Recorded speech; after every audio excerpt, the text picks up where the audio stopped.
আমি উত্তর দিনাজপুর জেলা মহিলা কংগ্রেস কমিটির প্রেসিডেন্ট। আজকে বিক্ষোভ কেন?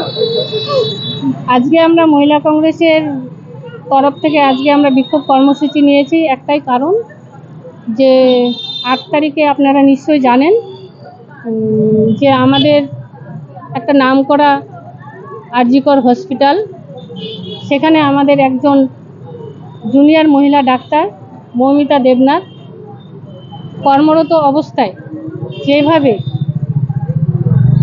খুন করা হয়েছে, হত্যা করা হয়েছে।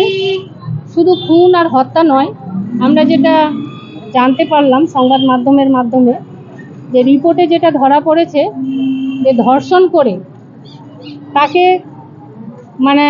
গলা টিপে, এমনকি গলার হাড় ভেঙে সারা শরীরে ক্ষত বিক্ষত করে তাকে হত্যা করা হয়েছে।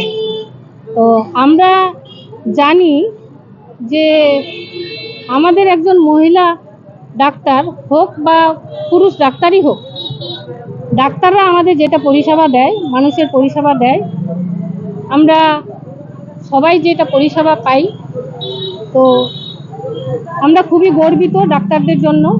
কিন্তু আজকে ডাক্তারদের যদি এই অবস্থা হয়, এইভাবে নৃশংসভাবে যদি হত্যা করা হয়, খুন করা হয়, তাহলে আমাদের রাজ্যটা কি অবস্থায় আছে।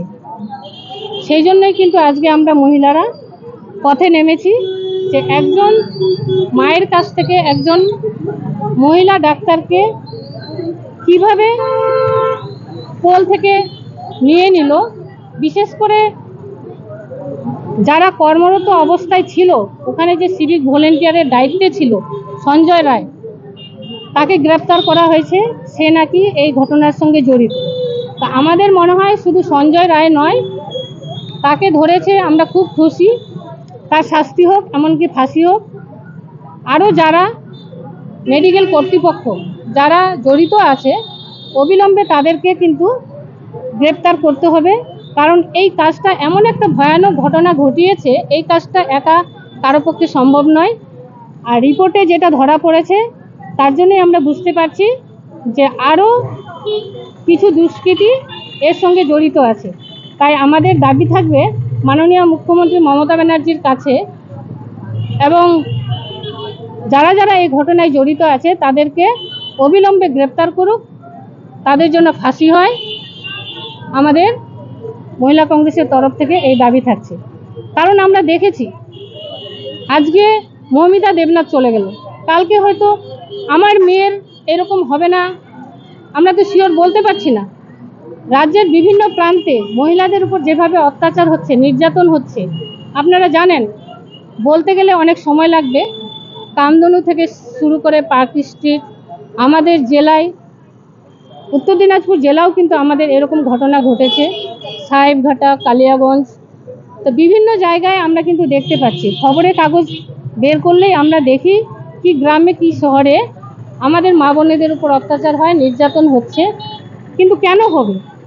আমরা আমাদের নিরাপত্তা দিতে পারছে না কেন? মাননীয় মুখ্যমন্ত্রী নিজে একজন মহিলা, নিজে একজন স্বাস্থ্যমন্ত্রী, নিজে একজন মুখ্যমন্ত্রী, তবুও মহিলাদের কিন্তু নিরাপত্তা দিতে পারছে না। মহিলারা আমরা সুরক্ষিত নয়।